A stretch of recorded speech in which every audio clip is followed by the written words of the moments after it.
नमस्कार मित्रों, ज्योतिष की इस वीडियो में फिर से आपका स्वागत है और आशा करता हूँ आप सभी लोग बहुत अच्छे होंगे। दोस्तों, आज हम बात करेंगे घर के वास्तु के बारे में।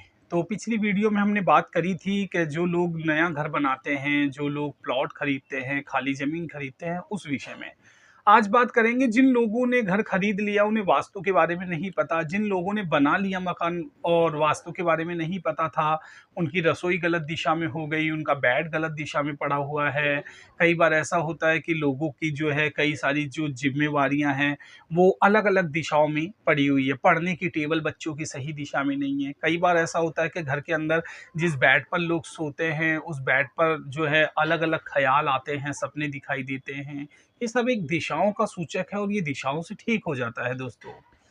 देखिए, सबसे पहले तो मैं आपको बताऊँ, किसी भी चीज़ पर विश्वास करने से फ़ायदा होता है। वास्तु एक ज्योतिष वास्तु ये एक अंकों पर आधारित है, एक अनुमान पर आधारित है और लंबे अरसे तक कोई चीज़ का प्रयास करने के बाद जो रिज़ल्ट निकल के आता है, ये उस चीज़ पर आधारित आंकड़ों पर बात करता है। तो कभी भी हम जिस भी चीज़ को फ़ॉलो करें, अगर हमारा उस पर विश्वास पूरा है, तो वो हम पर नियम पूरा कायदे-कानून से जो है काम करती है। यदि हमारा विश्वास नहीं है, अधूरा है, तो वो हम पर फ़ायदा तो करती है, लेकिन कुछ परसेंट काम करती है। वही सेम आस्था के ऊपर, जिस प्रकार हम भगवान पे बहुत अटूट आस्था रखते हैं, तो हमारा काम बनता है। जितनी आस्था रखते हैं, उतना हमारा काम होता है। तो इसी के साथ हम पहले ये बात करते हैं कि आपको यदि इस पर पूर्णतः विश्वास है, वास्तु को समझने का, सोचने का, इस पर समझते हो कि हाँ, ये काम करता है, तो आप ये नियम फ़ॉलो कीजिए और आपकी ज़िंदगी में परिवर्तन देखिएगा। और जिन लोगों के भाग-दौड़ की ज़िंदगी है, नहीं समय मिलता है, उन लोगों के बारे में भी मैं कुछ चीज़ें बताऊँगा। तो सबसे पहले एक घर का वास्तु होता है, जहाँ आप सोते हैं, वहाँ से शुरू। क्योंकि सोने का स्थान ना आपको रिचार्ज करता है। एक वो ऐसी जगह है, बेड, जहाँ पर आप आकर के सोते हैं, वहाँ से आप फिर से डिस्चार्ज जो है होने के बाद रिचार्ज होते हैं, क्योंकि आप वहाँ नींद लेते हैं पूरी। और ये मस्तिष्क जब आप पूरी नींद लेते हैं, तब ये बहुत अच्छे से वर्क करता है। तो सबसे पहले मित्रों, आपका जो सोने का शयन कक्ष है, वो हमेशा पूर्व दिशा के अंदर, उत्तर और पूर्व दिशा के ही मध्य में आपका बेड का सिरहाना होना चाहिए। और मैं स्क्रीन पर आपको डायग्राम दिखा रहा हूँ, इस स्क्रीन के डायग्राम से इस चीज़ को समझिएगा। आपका जो भी बेड का हिस्सा है, वो हमेशा दक्षिण पश्चिम में नहीं होगा। यदि आपको धन की प्राप्ति चाहिए, आपको धन इच्छा शक्ति ज़्यादा चाहिए, तो आप हमेशा अपना जो शयन कक्ष का जो बेड है, वो दक्षिण दिशा में कर सकते हैं। लेकिन जीवन में संतुष्टि चाहिए, एक जीवन पार्टनर से संतुष्टि चाहिए, बच्चों से खुशी चाहिए, तो आप अपने जो बेड का सिरहाना है, वो हमेशा उत्तर और पूर्व के ही मध्य में रखें, क्योंकि वहाँ भगवान शिव का निवास होता है, वो ईशान कोण होता है।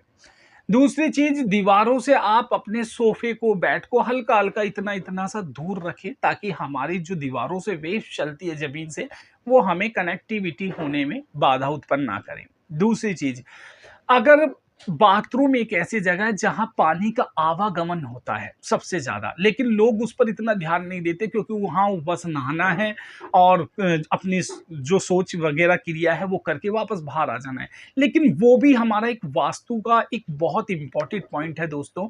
हमें अपना जो बाथरूम है, वो एक साफ-सुथरा रखना है।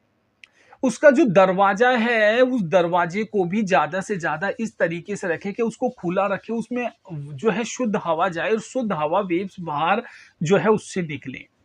जिन लोगों का बाथरूम या ये सब कनेक्ट है, वो इस चीज़ को थोड़ा-सा जो है ध्यान से समझें, क्योंकि जहाँ पर कनेक्टिविटी, रसोई की कनेक्टिविटी, बाथरूम की कनेक्टिविटी और जो है अपनी जो भी ये दीवारें टच हो जाएगी, तो ये कनेक्टिविटी ठीक नहीं होती। तो अब जिनकी कनेक्टिविटी हो चुकी है, वो अब घर तोड़ नहीं सकते, क्योंकि कई बिल्डरों के घर हैं, उनमें ये परिवर्तन हो नहीं सकता। तो उनके लिए क्या है, अपनी रसोई के जो किवाड़ है, चौखट है, उन चौखट के दोनों तरफ, इस तरफ जैसे मेरा फेस एक, ये समझिए चौखट है, तो दोनों तरफ, इस चौखट के दोनों तरफ आपको पिरामिड जो है, ट्रायंगल तांबे का ट्रायंगल बनवाना है इतना बड़ा, वो और अंदर से वो खाली होना चाहिए।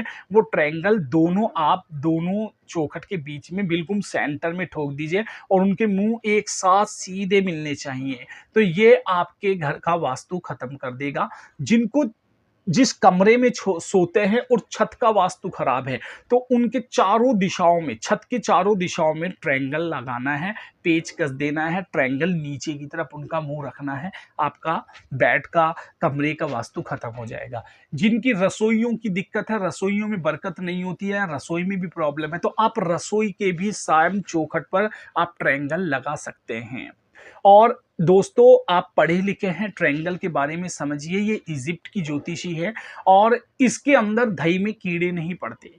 नारियल पानी इसके अंदर कभी खराब नहीं होता, नॉर्मल पानी खराब नहीं होता। दवाइयां भी अगर कैंसर के मरीज को ट्रायंगल के अंदर दवाइयां रख करके खिलाई जाए 24 घंटे बाद, तो कैंसर जैसी बीमारियां भी ठीक हो जाती है। आप इसके बारे में पढ़ भी सकते हैं। इसका बहुत ही 101% रिजल्ट करता है ये। तो जिन बच्चों को सपने ज्यादा आते हैं, जिन माता बहनों को सपने आते हैं, बेड पर नींद नहीं आ रही है, ज्यादा दिक्कत होती है, तो वो हमेशा अपने जो है कमरे के अंदर चौखट पे ट्रायंगल लगवाएं और छत पर ट्रायंगल लगवाएं। जिन बच्चों को बहुत ज्यादा दिक्कत है जो है मानसिक रूप से, तो उनको भी आप लॉकेट पहना सकते हैं। ट्रायंगल का एक चकोर हो, उस चकोर के ऊपर ट्रायंगल ट्रायंगल ट्रायंगल बने हो, आप वो भी उसको जो है रेड कलर के धागे में पहना सकते हैं। इस तरीके से आप अपने घर का वास्तु बिल्कुल ठीक कर सकते हैं। खाली मात्र कोई चीज छेड़नी नहीं है, जो जैसी बनी है वहीं रखनी है, लेकिन ट्रायंगलों का प्रयोग करना है। जहां जहां मैंने बताया वहां आप ट्रायंगल लगा लें। कोई चीज समझ में नहीं आती आप कमेंट कर दें। इसी के साथ मैं अपनी वीडियो को विराम करता हूं। नमस्कार, धन्यवाद।